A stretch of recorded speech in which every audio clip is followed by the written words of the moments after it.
পৃথিবীর মধ্যে সন্তানের লাশ বহনকারী পিতায় জানে, যে বাবার কাঁধে সন্তানের লাশ নিছেন, এখানে যারা সন্তানের লাশ কাঁধে নিছেন সেই ব্যক্তি জানে সন্তানের লাশ কত ভারী। আমি আপনি বুঝি না। ওই বাবারে জিগাইবেন, বাবা বলবো দুনিয়ার মানুষ শোনো,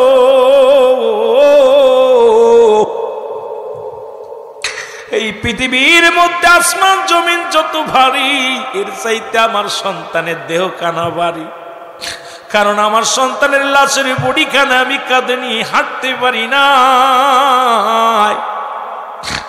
আমি আমার মায়ের দেহ কানা নিয়ে হাঁটতে পারি না। যারা বাবারে হারাইছেন এখন বোঝেন না মারে হারাইছেন। এই মায়ের দেহ কানা নিয়ে যখন কবরের দিকে গেছেন সেই সন্তান জানে ওই মার দেহ কানা কত ভারী।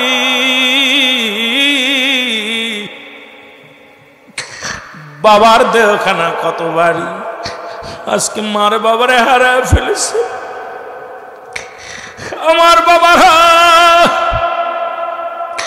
কারণ এই জন্য বললাম আদম আলাইহিস সালাম দোয়া করে নিজের জন্য, ইউনূস আলাইহিস সালাম দোয়া করে নিজের জন্য, আর আখিরি নবীকে দোয়া শিখায় আমার আল্লাহ উম্মতের পিতা মাতার জন্য। জোরে জোরে বলেন ঠিক কিনা?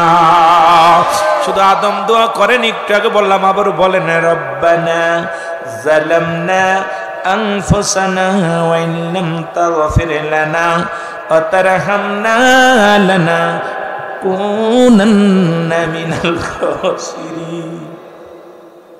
ইউনূস আলাইহিস সালাম ডাকে লা ইলাহা ইল্লা আনতা সুবহানাকা ইন্নী কুনতু মিনাজ জালিমিন। হযরত ইউনূস আলাইহিস সালাম ডাকে আল্লাহ আমি জালিমদের অন্তর্ভুক্ত হয়ে গেছি। এখন মুসলমান শুনে নাও, আমার নবীজি যদি এখন বোঝার জন্য কথাগুলো বলে যায়, মুসলমান শুনে নেন। আদম নবী বলে আল্লাহ আমি জালিমদের অন্তর্ভুক্ত হয়ে গেছি। যদি কোনো ব্যক্তি আদমকে জালিম বলে তার ঈমান চলে যাবে, বউ তালাক হয়ে যাবে, এই পৃথিবীর মধ্যে মুসলমান থেকে খারেজ হয়ে যাবে। অথচ আদম তো নিজেই বলেছে আমি জালিমদের অন্তর্ভুক্ত হয়ে গেছি। বুঝে নেবেন বাবা, এখন আমার নবীকে আমি তোমাদের মতো মানুষ, তাই বলে এখন নবীরে যদি মানুষ ভাবেন, আপনার ভাই ভাবেন, আপনার মতো মানুষ ভাবেন, আপনার মতো বোকা আর পৃথিবীর মধ্যে আর কেউ নাই। নবী বলেন হায়াতি খায়রুল লাকুম, আমার হায়াতের জিন্দেগিটা উম্মতের জন্য কল্যাণকারক। ওয়াফাতি খায়রুল লাকুম, আমি দুনিয়া থেকে বিদায় হয়ে গেছি। এই মুন্সি মৌলভী হাফেজকারী যারা আছেন ভালো করে কিতাব দেখবেন, গবেষণা করবেন। নবী বলেন মামায়াতি খায়রুল লাকুম, আমার ইন্তেকাল শরীফটাও আমার উম্মতের জন্য কল্যাণ স্বরূপ। কারণ পৃথিবীর মধ্যে নবীজি আগমন করেছে, নবীকে আমি তোমাদের মতো মানুষ। আদম তো বললেন আমি জালিমদের অন্তর্ভুক্ত, তাই কি আদম জালেম?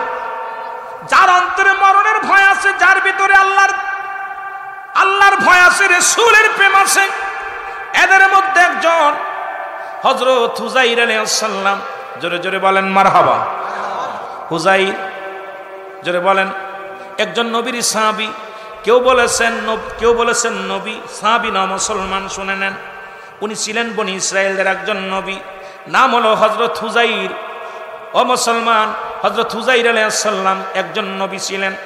কেউ কেউ বলতেছেন উনি একজন ভালো মাপের একজন নবী ছিলেন, কেউ বলতেছেন উনি বনি ইসরায়েলদের মধ্যে অসংখ্য নবী আছেন, উনিও বনি ইসরায়েলদের একজন বংশগত, ওদের একজন গোত্রগত লোক। ইনি এমন একজন নবী ছিলেন, উনিও ধরা পড়লেন বাদশাহ জুলকারনাইনের দরবারে।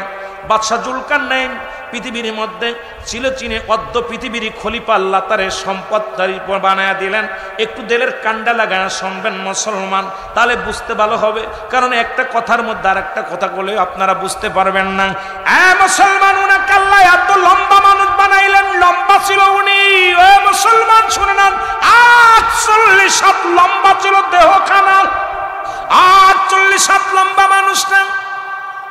উনার হায়াত আল্লাহ দিয়েছিল 1600 বছর। কত বছর? জোরে চিল্লায় বলেন কত বছর? 1600 বছর আল্লাহ হায়াত দান করলো। আল্লাহ তাআলা একটা মুজিজার ঘোড়া তারে দান করলো। এই ঘোড়াটা দিয়ে বাদশা জুলকারনাইন একটা কদম যখন ওই ঘোড়া দিয়া চালাইতো 12,000 মাইল অতিক্রম করতে একটা কদমে জোরে জোরে চিল্লায়া বলা যাবেন আল্লাহু আকবার।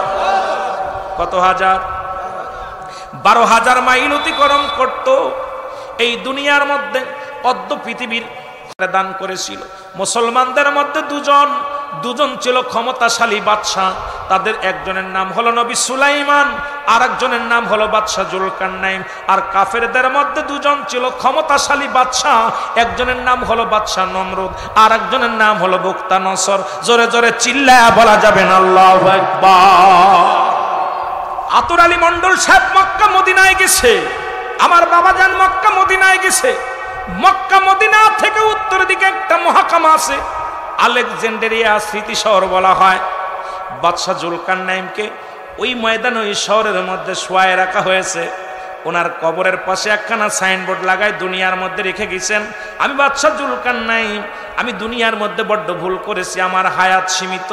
আমি এতদিন আমি জানতাম না এত হায়াত আমার সীমিত, দুনিয়া থেকে বিদায় নিতে হবে, আমার মতো কেউ ভুল করবা না।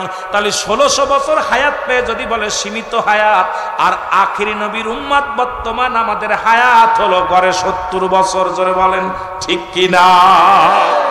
কত বছর? 70 বছর। এই 70 বছর ধরেন, 70 বছর বয়স কত বছর? কথা কয় না কেন? 70 বছর বয়স। বয়স সামনে এসে 70 বছর বয়সের মধ্যে 10 বছর চলে গেল বাল্য জীবন, 30 বছর যাবে ঘুমের মধ্যে, থাকলো কত? 60 বছরের ঘুমালেন কত বছর? কথা কন না কেন? কয় বছর? 30 বছর ঘুমাইছেন, আছে কত বছর? 30 বছরের 15 বছর হবে আপনার। এ মুসলমান, 15 বছর হলো বিয়ে শাদী সংসার ধর্ম, থাকলো কত? কথা কন, কত থাকলো? 15 বছর থাকলো। আর 5টা বছর ধরেন বৃদ্ধ জীবন, প্রস্রাব করে দিবেন, কথা কইতে গেলে ওযু চলে যাবে, ভালো মতো আল্লাহকে ডাকতে পারবেন না, থাকলো মাত্র 10 বছর। হিসাব করে মিলায় দেখেন, এই 70 বছরের মধ্যে আমার মাওলার ইবাদত 10টা বছরও করতে পারেন নাই। আমার আল্লাহ যদি ধরে কোন বান্দা জান্নাতে যাবেন এটা সম্ভব হবে না। আল্লাহ যদি দয়া না করে কোন বান্দা বাঁচতে পারবো না। জোরে জোরে চিল্লায় বলেন ঠিক কিনা? এই জুলকারনাইন মুসলমানদেরকে বন্দী করলেন, হাজার হাজার মুসলমানদেরকে বন্দী করে কয়াত করে জেলখানার মধ্যে গরদের মধ্যে ঢুকাইলেন। বাদশাহ জুলকারনাইন তৎকালীন জামানায় মুসলমানদেরকে গ্রেফতার করে জেলখানার মধ্যে ঢুকাইলেন। এই জেলখানার মধ্যে দেখতে পাইলেন হযরত হুজাইর আলাইহিস সালামকে, দেখেই উনি চিনে ফেললেন। হযরত উজাইর আলাইহিস সালামকে দেখেই বাদশাহ জুলকারনাইন বললেন, আপনি নবী, বনি ইসরাঈলদের মধ্যে একজন নবী, আপনাকে আমি মুক্তি দিলাম, আপনাকে আমি বিদায় করে দিলাম, চলে যান। হযরতে মুসলমান উজাইর আলাইহিস সালাম মুক্তি পেয়ে উনি চলে আসলেন জমিনের মধ্যে হাঁটা চলা করার পর, আল্লাহ এই জমিনটা তুমি কেমনে বানাইলা? এই লক্ষ লক্ষ মানুষ তুমি কোটি কোটি মানুষগুলো বানাইলা, আল্লাহ আবার কেমনে তুমি উঠাইবা? এদের কেমনে বিচার করবা? কেমনে কি করবা? এটা নিয়ে গবেষণার মধ্যে চলে গেলেন। এই গবেষণা করতে করতে উনি একটা গাছের নিচে, বৃক্ষের নিচে দিয়ে বসলেন। হুজাইর আলাইহিস সালাম একটা বৃক্ষের নিচে দিয়ে বসলেন। বৃক্ষের নিচে বসে বসে আল্লাহর জিকিরে মাশগুল হলেন। উনার একটা গাদা ছিলেন, গাদাটা একটা গাছের লগে বাঁধলেন। খাবার পানি, মুসলমান খাবার সামগ্রী সব কিছু পাশে রেখে যখনই শুয়ে পড়লেন, আমার আল্লাহ আজরাইল আর দেরি করিস না, উজাইরের জানটা বাইর করে নিয়ে আর দেরি করা যাবে না। সঙ্গে সঙ্গে হযরত উজাইর আলাইহিস সালামের জানটা বাইর হয়ে গেল। একে একে একদিন নয়, দুদিন নয়, 100 বছর পার হয়ে গেল। জোরে জোরে চিল্লা বলা যাবে না মারহাবা। 100 বছর মৃত্যুর বয়স হয়ে গেল। কত বছর? 100 বছর মৃত্যুর বয়স হয়ে গেল। 100 বছর পরে হযরত হুজাইর আলাইহিস সালামকে আবার পুনরায় জীবিত করা হলো। সুবহানাল্লাহ বলেন না? জীবিত করার পর হুজাইর আলাইহিস সালাম দেখতে পাইলেন পানি এখানে রাখছিল, পানি ঠিকই আছে, খাবার ঠিকই আছে।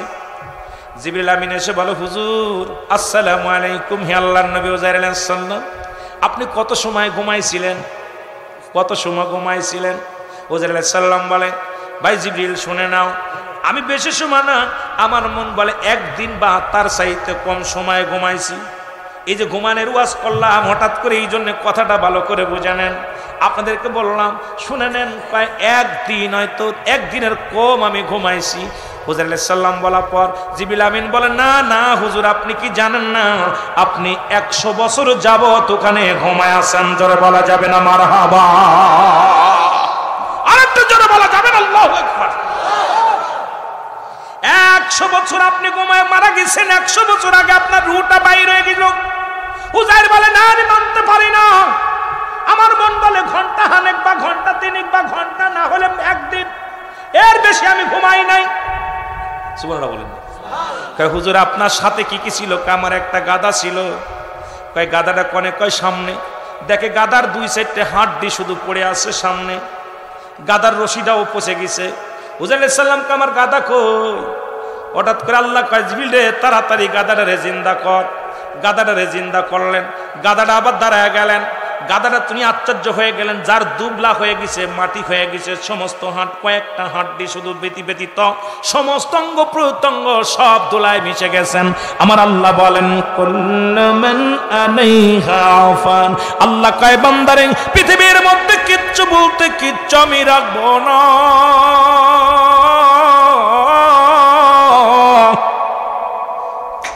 এই জমিনটা আমি চূর্ণ বিচ্ছিন্ন করে দিব।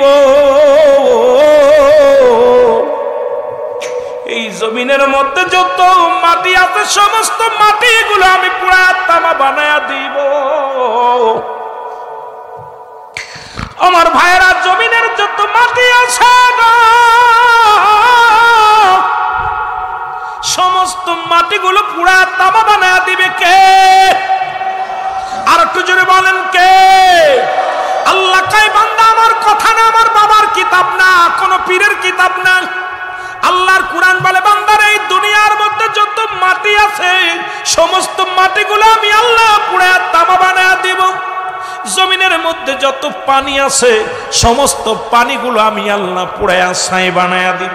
যেদিন কিচ্ছু বলতে কিচ্ছু থাকবে না, সেদিন থাকবো আমি শুধু আমি আল্লাহ। জোরে জোরে বলো মারহাবা। সেদিন থাকবো শুধু আমি আল্লাহ।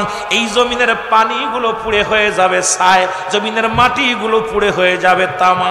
তুমি কার জন্য ঘুষ খাও, কার জন্য জিনা করো এমন, কার জন্য তুমি সুদ খাও, কার জন্য সম্পদের পার গড়লা, কার জন্য তুমি মানুষকে কষ্ট দিল।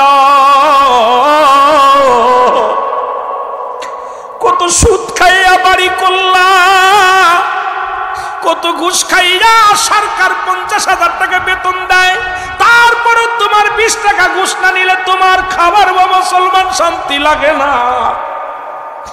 হাজার হাজার মন দুধের ভিতরে একটু চুনা পড়লে যেমন দুধ না নষ্ট হয়ে যায়, হালাল উপার্জনের ভিতরে একটু 10 টাকা 20 টাকা হারাম ঢুকিয়া সমস্ত সম্পদ তোমার হারাম হয়ে যায়।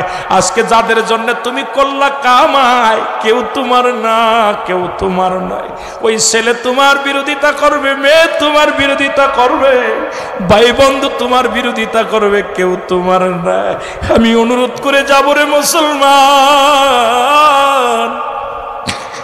আজকে পরের জমি দখল করে নিছ, পরের সম্পদ দখল করে নিছ, গায়ের জোর খাটায়া মানুষকে তুমি মিথ্যা মামলার মধ্যে লাগায় দিছ। তুমি ক্ষমতা পাইয়া মানুষের মাথায় বাড়ি মারিয়া মাথা ফাটাইয়া দিছ। এই ক্ষমতা কদিন থাকবে? যারা এলাকার মধ্যে যারা প্রতাপশালী বাদশা ছিল আজকে দুনিয়ার মধ্যে কেউ নাই, সবাই দুনিয়া থেকে বিদায় হয়ে গেছে। মুসলমান, আমি আপনি একদিন দুনিয়া থেকে চলে যাব। এই দুনিয়ার ভিতরে থাকবো না, থাকার জায়গা না। জোরে জোরে বলেন ঠিক কি না? আমার ভাইয়েরা, বন্ধুরা, আমার কথাগুলো দিলের কান্ডা লাগায় শোনো। হুজাইর আলাইহিস সালাম ডাকতে বলে, জিবরিল,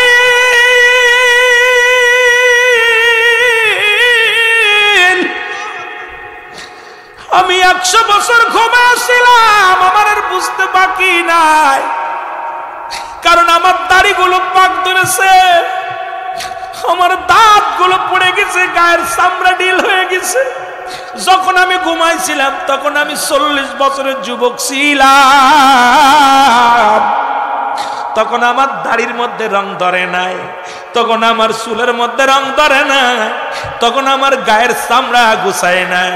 জিবরিল বুঝতে বাকি না আমি উজাইরের বয়স হয়ে গেছে, এখন আমার 140 বছর বয়স।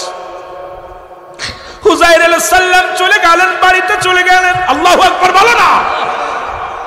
উনি বাড়িতে চলে গেলেন, ওনার ছেলেকে রেখে এসেছিলেন। ওনার ছেলে, এ মুসলমান শোনো, ওনার কলিজার টুকরো সন্তান যায় ছেলে মেয়েদেরকে বলে, বাবা আমি তোমাদের বাবা, আমি তোমাদের বাবা। উজাইর আলাইহিস সালাম ছেলে বলে, না আমাদের বাবা বেঁচে নাই।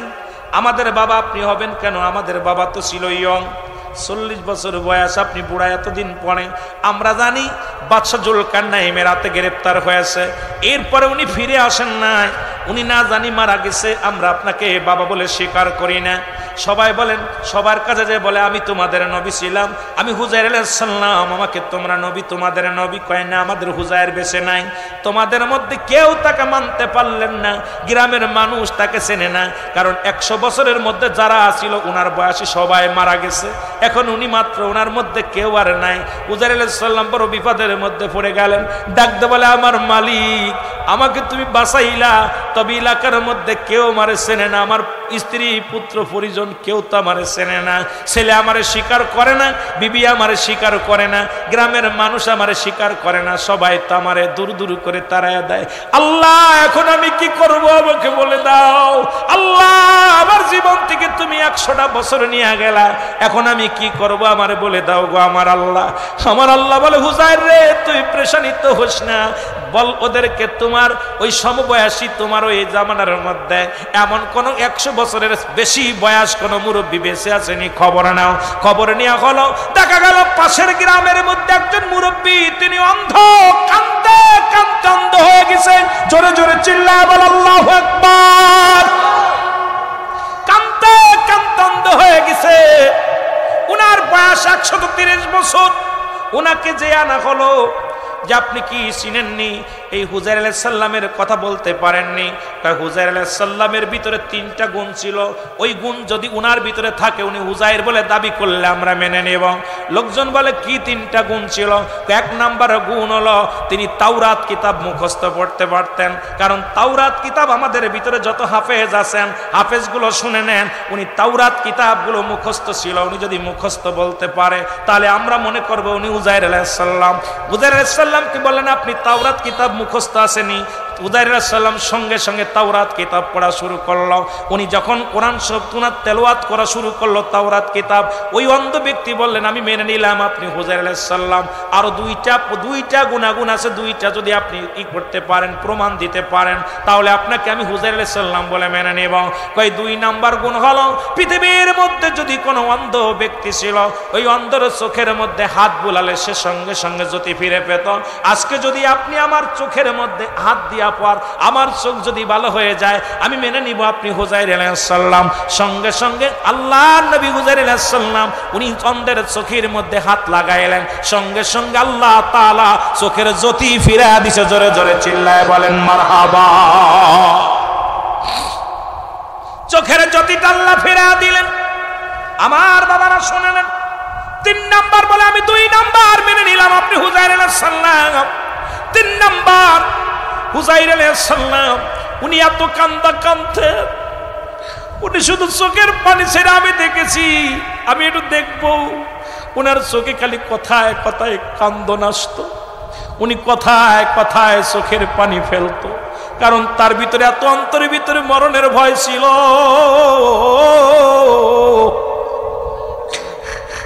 আল্লাহ, কত মানুষ দুনিয়ার মধ্যে আগমন করলো, দুনিয়া থেকে বিদায় হয়ে গেল, কেউ ফিরে আসলো না। কোন দিন যেন আমার ডাক পড়ে যায়, যেতে হবে দুনিয়া ছাড়িয়ে। উজাইর আলাইহিস সালামের প্রমাণ, সে চোখের পানি, আমি তাকে দেখলেই চিনতে পারবো। চোখ দিয়ে তাকানোর সঙ্গে সঙ্গে দেখে বলো, উজাইর আহলে বাইত শোনো, নিশ্চিত এই ব্যক্তি আর কেউ নয়, ইনি হলো আল্লাহর নবী হযরত উজাইর আলাইহিস সালাম। জোরে জোরে চিল্লায় বলো মারহাবা। আমার মরণ শিবে কখন কেউ তো জানি না, আমার মরণ এই আমি চলে যাব আমাই তোমরা ভুইলা যাইও না আমি চলে যাব আমাই তোমরা না আমার মরণ আসিবে কখন কেউ তো জানি না আমার মরণ আসিবে কখন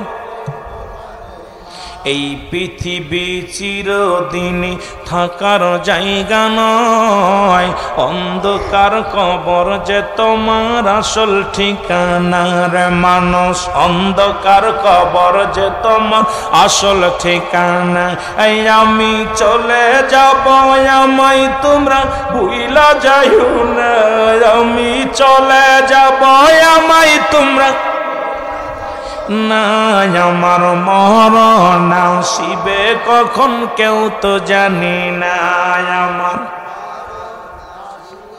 ডানে বামে মাটি আমার মাটির বিছানা ডানে বাম এ দুনিয়ার মুসলমান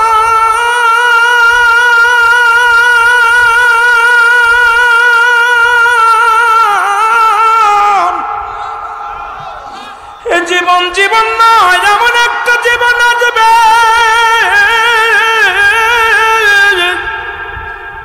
যে দেশে গেলে মানুষের বিচার হয় যে দেশে গেলে মানুষের হিসাব হয় যে দেশে গেলে কোনোদিন মানুষের ফিরে আসে না কোনোদিন আসা সম্ভব হবে না কত মানুষ দাদারে বিদায় করলাম দাদির বিদায় করলাম শাশুড়ি বিদায় করলাম নানা নানি বিদায় করলাম শাশুড়ি বিদায় করলাম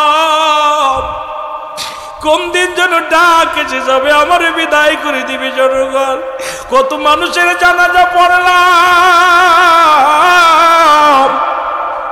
কত মানুষের দাফন করাইলাম কত মানুষের কাপন পরাইলাম কোন দিন যেন আমার কাপন পরাবে কে রে মুসলমান কে যেন আমার শুয়া দিবে অন্ধকার কবরে যে দেশে গেলে বিচার হয় তিনটা বিপদ মানুষের নাম্বার 1 হলো মানুষের মরণ নাম্বার 2 হলো কবর নাম্বার 3 হলো কিয়ামতের ময়দান এই জন্য মরণের চিন্তা আমাদের ভিতরে আনা লাগবে আল্লামা মুফতি আমজাদ আলী সাহেব একটা কিতাব লেখলেন কিতাবের নাম্বার শরিয়াত এই কিতাবের মধ্যে লিখতে যা বললেন দুনিয়ার মানুষ শোনো কোন মানুষ যখন সাদা করে ও মুসলমান শুনে নাও আল্লাহ ইমানদারের মৃত্যুটা কেমনে দেয় আল্লাহ কয় বান্দারে শুনে নাও ইমানদারের মৃত্যু এমনি হয় সেই মৃত্যুটা হলো মাত্র মুসলমান আটা শিখেদ আটা কি করিয়া আটা গুলাইয়া খামির বানাইয়া এর মধ্যে যদি একটা চুল পড়ে এই চুলটা টান দিয়ে বাইর করলে যেমন অনাসে বাইর হয়ে যায়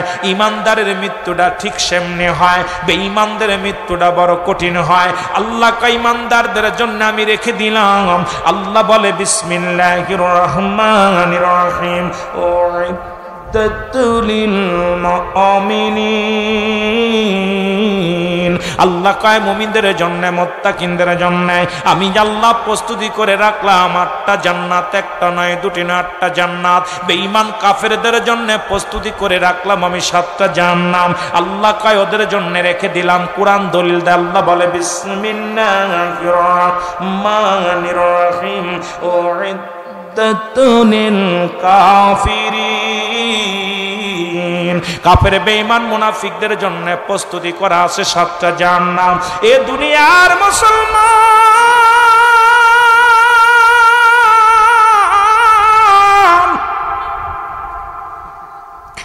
আল্লামা মুফতি আমজাদ আলী সাহেব যে কিতাব লেখলেন কিতাবের নাম্বার শরিয়াত এই কিতাবের মধ্যে লিখতে যা বললেন দুনিয়ার মানুষ শোনো 70টা তাজা উটের গায়ের চামড়া জবাই না করিয়া উল্টো দিকে টান দিয়া লবণ আর মরিচ লাগা দিলে যতটুকু যন্ত্রণা হয় এর চাইতে 70 গুণ যন্ত্রণা হলো একটা সাধারণ মৃত্যু এখন দেখেছি আমাদের মরণের সময় অনেকের জিহ্বা বাইর হয়ে যায় অনেকের মরণের সময় চোখ দুটি বড় বড় হয়ে যায় অনেকের মরণের সময় ও মুসলমান পায়খানা করে দেয় প্রস্রাব করে দেয় ও আমার দাদু ভাইরা শুনে না কয়েকদিন আগে একটা লাশ কয়েকদিন আগে একটা মানুষ পরের সময় কাছে দাঁড়িয়েছে কালেমা পড়তে বলি, কালেমা পড়তে পারে না। হঠাৎ দেখি জিহ্বাটা ভিতর থেকে এত অনেক বাইর হয়ে গেছে রে মুসলমান। এদের মৃত্যুটা কত কঠিন হয় ও মুসলমান। যারা মরণের সময় পায়খানা করে দেয়, যারা মরণের সময় প্রস্রাব করে দেয়, যারা মরণের সময় যাদের জিহ্বা বাইর হয়ে যায়, তাদের কত কষ্ট দিয়া মৃত্যু হয়। এই জন্য আমাদের সব সময় ইমানি হালাতে মরণের চিন্তা করতে হবে।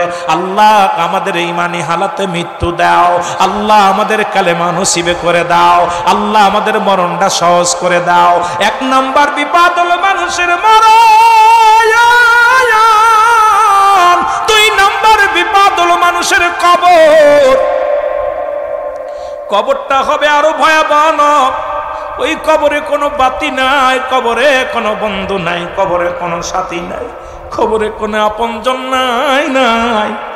তিন নাম্বার হলো মুসলমান কিয়ামতের ময়দান, যেদিন আপনাকে কাঠগড়ায় দাঁড় করে দিবে, মুঠো হাত উপরে সূর্যোদয় হয়ে যাবে রে মুসলমান। এই মানুষের মস্তিষ্কগুলো গলে গলে জমিনের মধ্যে পড়বে। যেদিন দুনিয়ার মানুষগুলো শুধু ইয়া সালিম ইয়া সালিম, আমাকে নিরাপত্তা দাও, এই শান্তি চাইয়া চিৎকার মেরে কাঁদবে আল্লাহ। এ মুসলমান, আমাদেরকে একটার পর একটা বিপদ গো আল্লাহ, তুমি আমাদের বিপদ থেকে উদ্ধার করো। আল্লাহ আমাদের কালেমা নসিব করে দিও। ওই মরণের সময় আমাদের জবান দিয়া কালেমা বাইর করে দিও। জোরে জোরে বলেন আমিন। এই যে মাহে রমজান মাস গেল, 6 শ্রেণী বা 5 শ্রেণী মানুষের দোয়া আল্লাহ কবুল করে নাই। রহমত, মাগফিরাত, নাজাত, এই 6 শ্রেণী 5 শ্রেণী মানুষ কোন কোন কিতাবের মধ্যে আছে 3 শ্রেণী, কোন কোন কিতাবের মধ্যে আছে 5 শ্রেণী মানুষ।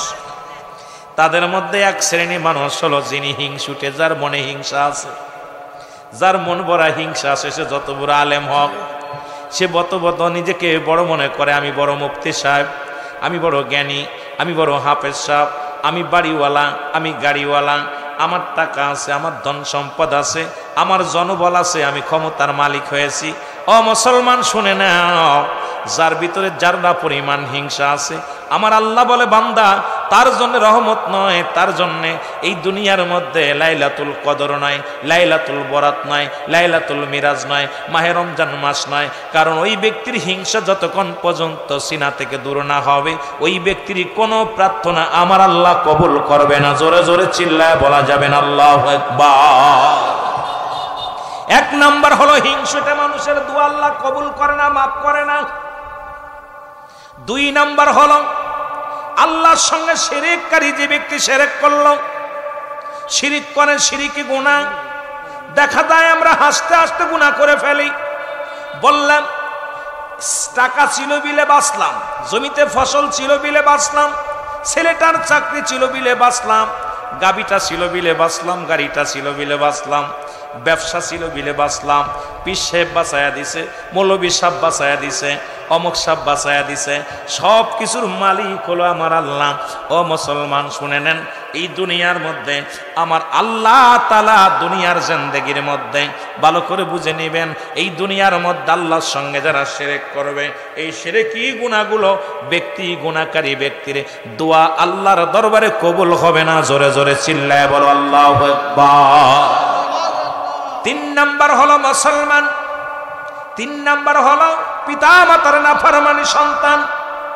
একটু আগে ফরিদউদ্দিন আলোচনা করতেছিলেন পিতা মাতার নিয়ে। 3 নাম্বার হলো পিতা মাতার নাফরমানি সন্তান।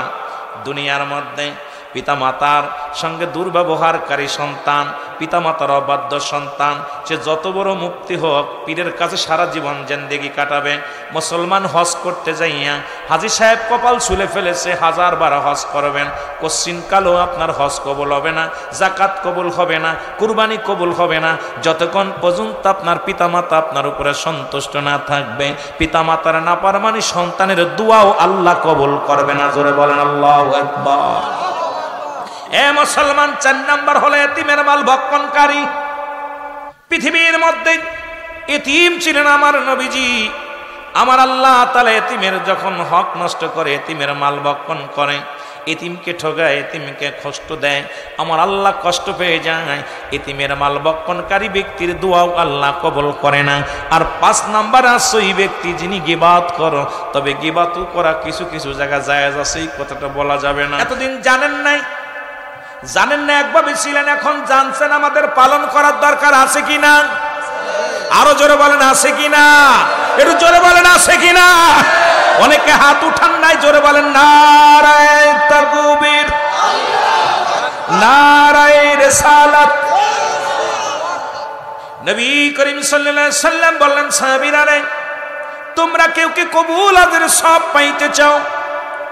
নবীজি বললেন, সাহাবীরা বলে, ইয়া রাসূলুল্লাহ, ইয়া হাবিবাল্লাহ, কে বানা চায়? নবী গো, এটাকে বানা চায়। আমার নবী বললেন, তোমাদের যাদের পিতামাতা জীবিত আছে, বাড়ি যে সালাম দিবা, আসসালামু আলাইকুম বাবা, আসসালামু আলাইকুম মা, তোমার আমলনামায় একটা করে কবুল হজের সব লেখা হয়ে যাবে। জোরে বলা যাবে না সুবহানাল্লাহ?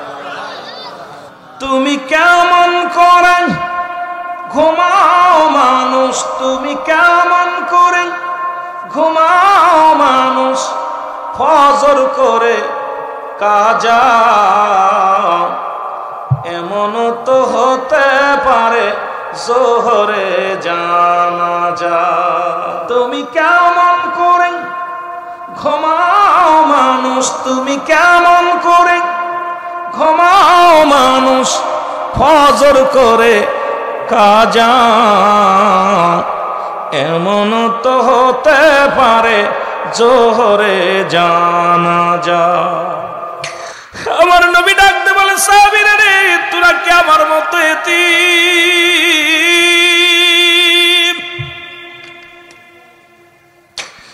আমি নবীজি জীবনে কোনদিন আমার আব্বারে শরীয়তের চোখ দিয়ে দেখি নাই। আমার মাকে হারাইছি, খুব ছোট্টবেলা মাকে হারাইছি। আমার মতো এতিম কেউ কি আছে? আল্লাহ বলে, আলাম ইয়াজিদকা ইয়াতীমান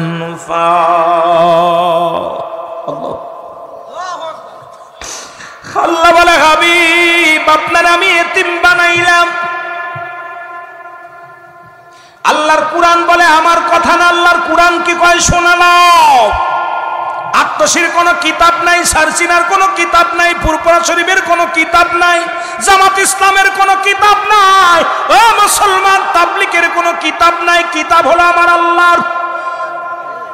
আল্লাহর কিতাব বলে, হাবিব, আপনার আমি এতিম বানাইলাম। কি বানাইছি? ঘোষণা কার?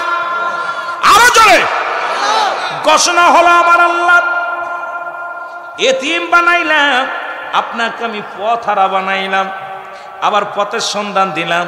কেমন পথ? কারণ দাদা আব্দুল মুত্তালিব যখন 6 বছর 6 মাস, তখন মুসলমান 6 বছর 6 মাস, যখন 6 মাস যখন নবী গর্বে মারে বাবারে হারাইছে, 6 বছর বয়সে বাবারে মামারে হারাইছে, 6 বছর 6 মাস বা 7 মাস যখন দাদা আব্দুল মুত্তালিব রে হারাইছে, আবু তালেবের ঘরে লালিত পালিত হয়েছে, অনেক কষ্ট অনেক সাধনা করে জীবন যাপন করেছে। আমার আল্লাহ কয়, হাবিব রে, ওরাও তো এতিম হয়ে কান্দে, আপনিও তো এতিম, ওদের জানায়া দেন। নবী জানায়া দেয়, সাহাবীরা রে, আমিও তো এতিম।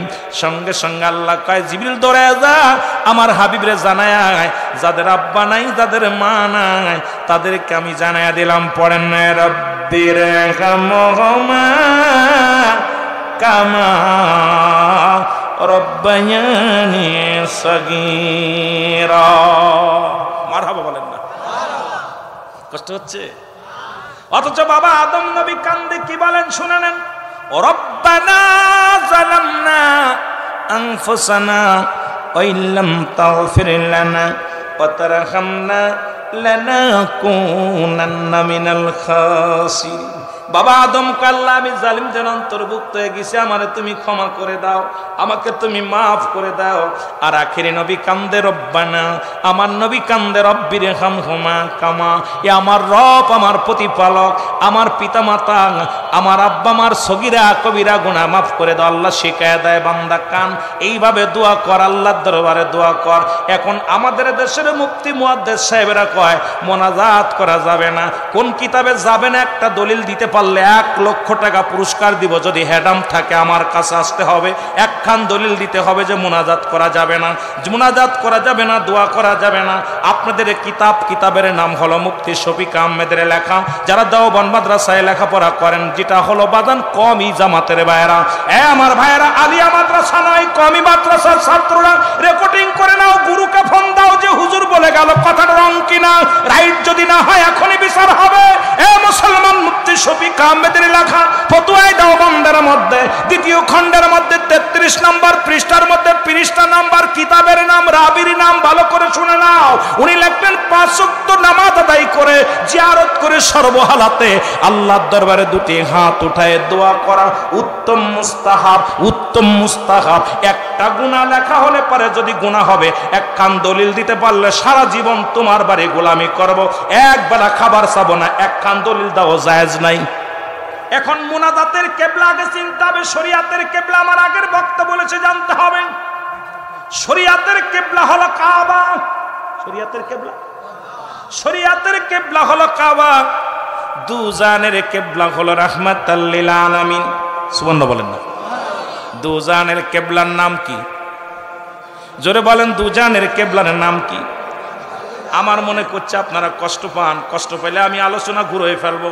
আমি শিক্ষা দেওয়ার জন্য, যেহেতু আমি আপনাদের শিক্ষক, আপনার এখন ছাত্র, যদিও আপনাদের ভাই, যদিও আপনাদের নাতি, যদিও আপনাদের ছেলে, তবু এখনো চেয়ারের ভিতরে যেহেতু বসেছি, এখন আমি আপনাদের শিক্ষক, আপনারা ছাত্র, আপনাদের কিছু দিতে হবে, আপনাদের কিছু নিতে হবে। জোরে বলেন ঠিক কিনা?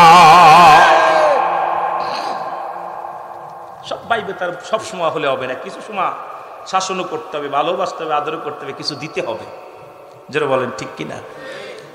এখন বাবারা আমার শোনালেন, আমি যে কথা বলি যাই, শরীয়তের কিবলা হলো কাবা, দুজানের কিবলা রাহমাতাল লিল আলামিন, মুনাজাতের কিবলা আরশে আজিম। মুনাজাতের কিবলার নাম কি? জোরে বলেন, মুনাজাতের কিবলার নাম কি? এখন যে ব্যক্তি আরশে আজিম চেনে না, সে জীবনেও মুনাজাত করবে না। যে ব্যক্তি আরশে আজিম চেনে না, ওই ব্যক্তি জীবনেও হাত উঠায় আল্লাহর দরবারে দোয়া করবে না, কারণ ওর ভিতরে আছে ধোঁকা। আল্লাহ কয় কি? মুসলমান শুনে নাও, অমিনান নাস, মানুষের মধ্যে মায়াকুলু, তারা বলবে আমান্না, তার ঈমান আনছে, বিল্লাহি, আল্লাহর প্রতি, ওয়া বিল ইয়াউমিল আখির, কিয়ামতের প্রতি বিশ্বাস স্থাপন করছে, ওমা হুম বিমুমিনিন।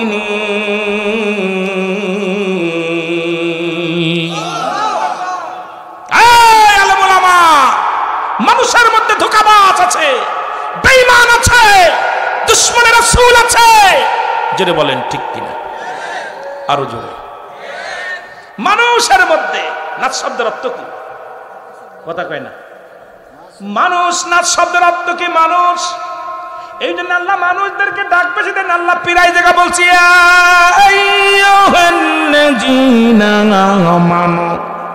আল্লাহ বলতে ইউহান্নাস, সব জায়গা নাচ ব্যবহার করে নাই। আল্লাহ কয় মানুষের মধ্যে এক দল শ্রেণী আছে, তারা হলো ইমানদার। আর ইমানদার কখনো নাফরমানি করতে পারে না, আল্লাহর প্রেমে তারা পাগল, আল্লাহর জন্য তারা মশগুল হয়। জোরে জোরে চিল্লায় আর একবার বলা যাবে না আল্লাহু আকবার। এ মুসলমান শুনে নেন, আর একটা কিবলাও আছে, যেটা যারা পীর মুরিদি করেন, ভালো করে জানেন, পীর মুরিদি যারা করেন, সেই কেবলাটার নাম হলো স্বয়ং পীর কেবলা। মুরিদের জন্য পীরকে বলে কেবলা। কেবলা শব্দের অর্থ হলো দিক নির্দেশনা। সুবহানাল্লাহ বলেন না। কেবলা শব্দের অর্থ কি? দিক নির্দেশনা। আগে আমাদের বুঝতে হবে কেবলা শব্দের অর্থ কি। এটা যখন বুঝতে পারবেন, এখন মুনাজাতের কেবলা খুঁজতে হবে। এখন রাবেয়া বসরি বলতেছেন, শরিয়াতের কেবলারে জিগায় কাবারে, কাবারে ও কাবা শুনে ল, আমার তো শরিয়াতের কেবলা কাবা, তুই দুজানের কেবলা নবী। ও কেবলা, কাবারে তোর কি কোনো কেবলা আছে আমি জানতে চাই। রাবেয়া বসরি প্রশ্ন করে কাবারে, কাবারে তোর কি কোনো কেবলা আছে? কয় কাবায় প্রশ্নের জবাব দেয়, রাবেয়ারে তুমি কি জানো না আমারও একটা কেবলা আছে। একমাত্র স্রষ্টার জন্য কোনো কেবলা শর্ত নাই, যেহেতু আমি সৃষ্টি, আমি কেবলাও সৃষ্টি হয়েছি, তুমিও সৃষ্টি হয়েছ, সুতরাং তোমার জন্যও কেবলা শর্ত, আমার জন্যও কেবলা শর্ত। তবে আমার একটা প্রিয় মানুষ আছে, সেই প্রিয় মানুষটা হলো, আমি কাবার দাম, আমি কাবার মর্যাদা হলো আমার নবী রাহমাতুল লিল আলামিনের খাতিরে। জোরে বলেন সুবহানাল্লাহ। এই জন্য আমাদেরকে বুঝার দরকার, আমাদেরকে জানার দরকার। আপনি অস্বীকার করতে পারেন না, হয়তো বলতে পারেন আপনার যেটা জানা আছে আমার সেটা নাই, আমার যেটা জানা আছে আপনার সেটা নাই। এখন আপনি সেটা জানেন না, শোনেন নাই, দূরে এসে ফতোয়া দেন এটা জায়েজ নয়, জায়েজ নয়, হারাম। এই ফতোয়া দেওয়ার একটার আপনার নয়, কারণ একটা ফতোয়া দিতে গেলে সর্বনিম্ন 3টা কিতাব থেকে মেসাল দিবেন, এই 3টা কিতাব রিসার্চ করবেন, তারপরে ফতোয়া দিবেন।